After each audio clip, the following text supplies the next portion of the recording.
कला के बीच रे विकल होत सब थाम। ये हमारा शरीर 5 तत्वों का पुतला है। चित जल पावक गगन समीरा पंच रचित अदम शरीरा। ये 5 तत्व स्वाभाविक मिला है, इसे कोई प्राप्त करने के लिए मेहनत नहीं करना पड़ता है। ये 5 तत्व का शरीर और ये 5 तत्व का शरीर मिला है, इसी का नाम है ये पुतला। और मानुष धरिया नाम, ये जितनी भी वस्तु है इस सभी का आविष्कार करने वाला, निर्माण करने वाला, जड़ तत्वों को लेकर ये चेतन, जड़ चेतन की ये सृष्टि आपके सामने, ये जितने भी यंत्र लगे हैं, मशीनें लगी हैं, ये सब इस मनुष्य ने ही है जो नाम रखा है। मनुष्य के शरीर का नाम भी मनुष्य अनेक प्रकार के नाम रखता है, वस्तुओं का नाम रखता है। तो ये 5 तत्व का पुतला मानुष धरिया नाम, एक बहुत महत्वपूर्ण बात है। एक कला के बीच रे विकल हो सब थाम। वो एक कला है चेतन कला, ज्ञान कला, विवेक कला। ये 5 तत्व के शरीर में देखिए, जिस गेट से आप आ रहे हैं एक रास्ता निकलने का है और एक रास्ता प्रवेश करने का। यहाँ तो एक में ही निकल रहे, प्रवेश हो रहा है। तो हमारे जीवन में 5 ऐसे अवगुण हैं जिसे हमें इस ज्ञान की कला के माध्यम से उसे बाहर निकालना है। और 5 ऐसे सद्गुण हैं जिसे अंदर लाना है। तो 5 अवगुण क्या है? काम, क्रोध, लोभ, अहंकार और काम, क्रोध, लोभ, मोह, अहंकार और ईर्ष्या। ये 5 शत्रु है। रास्ता एक ही है, आने का भी और जाने का भी।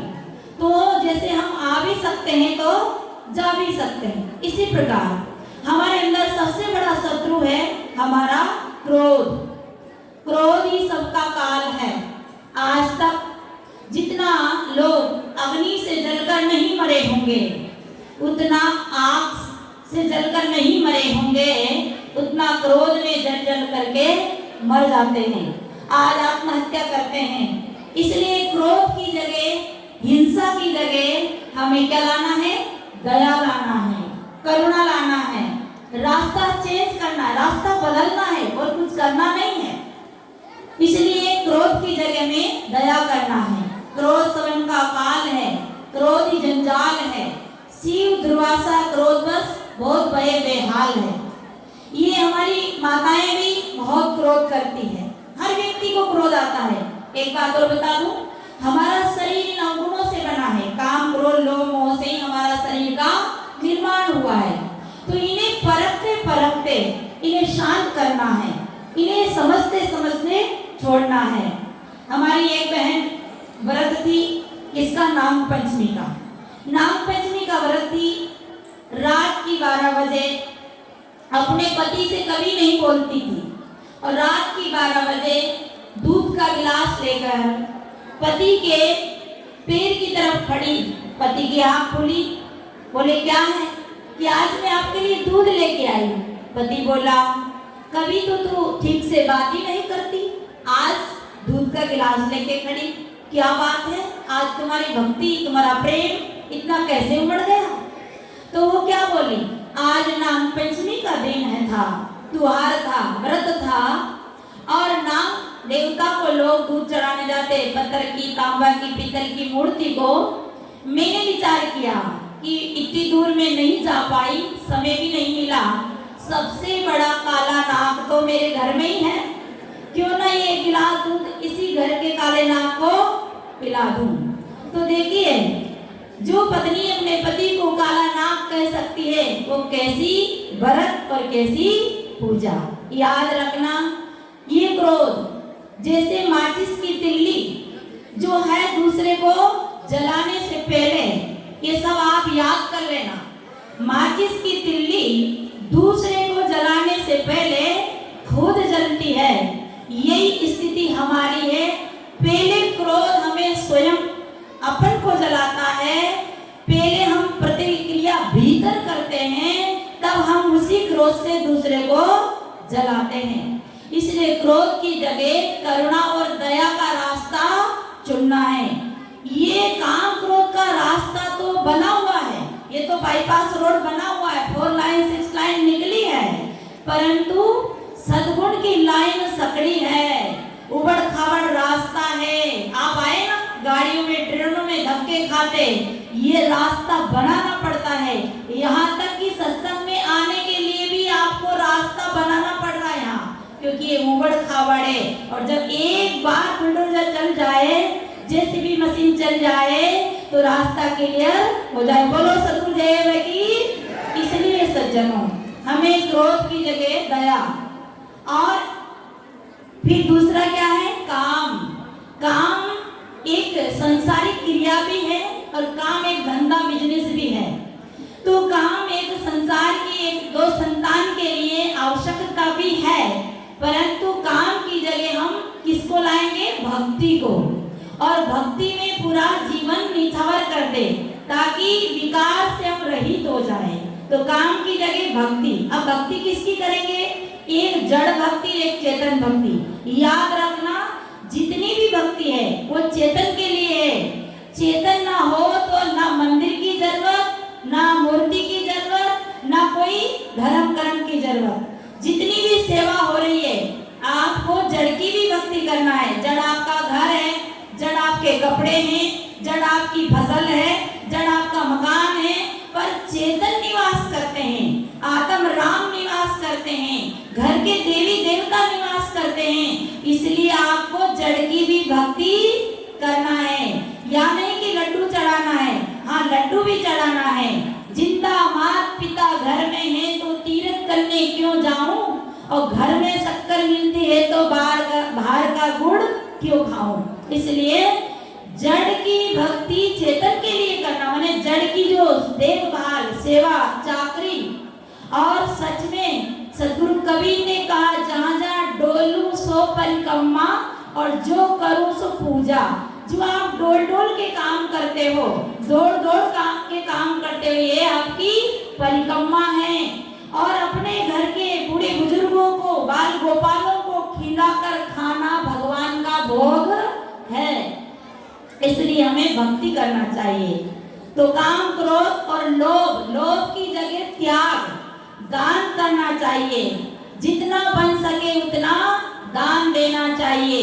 हमारे धन को आला वाला ले जाता है, भाला वाला ले जाता है, माला वाला ले जाता है। इस सब से बचाकर दान देना चाहिए। दे दे जब तक तेरी दे मिलेगी, थाक में कौन कहेगा दे। इसलिए देना चाहिए। तो लोभ नहीं करना चाहिए। मोह की जगह प्रेम करना चाहिए, और अहंकार की जगह विनम्रता धारण करना चाहिए। एक पत्नी बड़ी अभिमानी थी, और वो पति की हर बात में तर्क करती थी।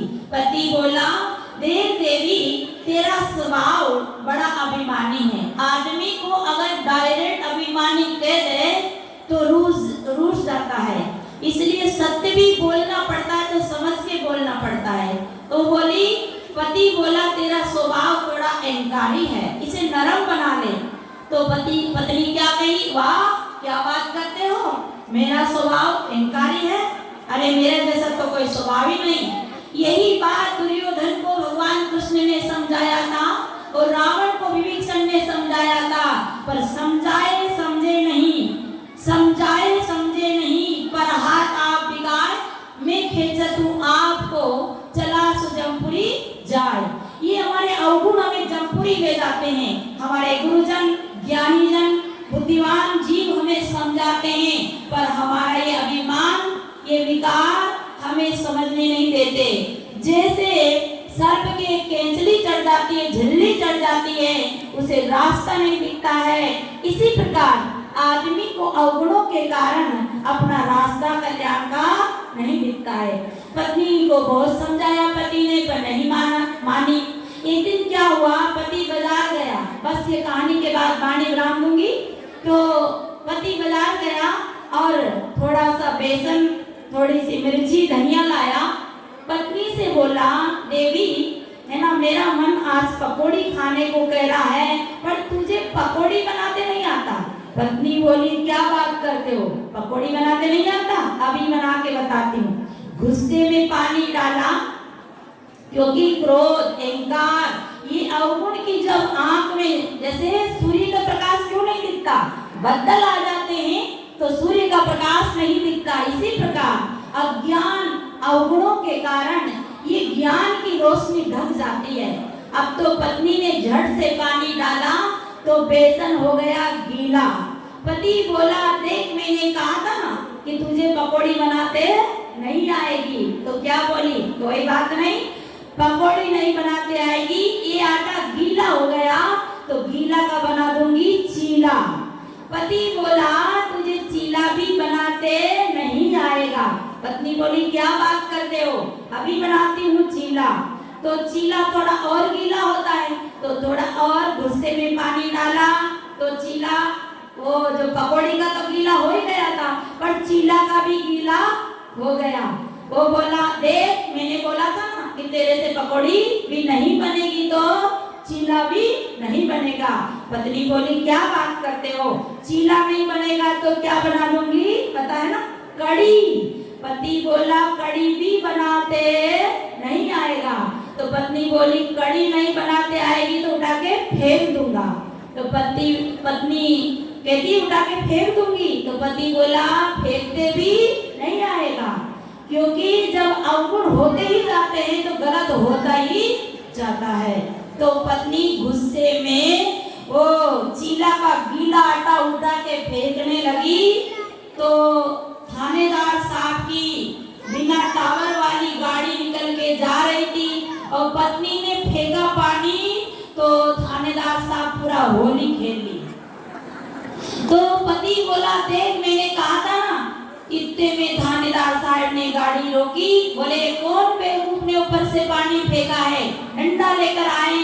तो पति झट से नीचे उतरा, कहा, सर ये मेरे घर से पानी फेंका गया। बोले, किसने फेंका, कि मेरी पत्नी ने फेंका। बोले, क्यों फेंका, कि हुजूर उसकी आंख नहीं है, इससे अच्छा आंख नहीं है तो चलो बिना आंख वाले को माफ कर दिया जाता है। तो सज्जनों, समय मेरा हो गया, इसलिए हमेशा हमारा अभिमान हमको सही रास्ता दिखने नहीं देता, रास्ता बदलना है, अवगुणों को रास्ता देना है।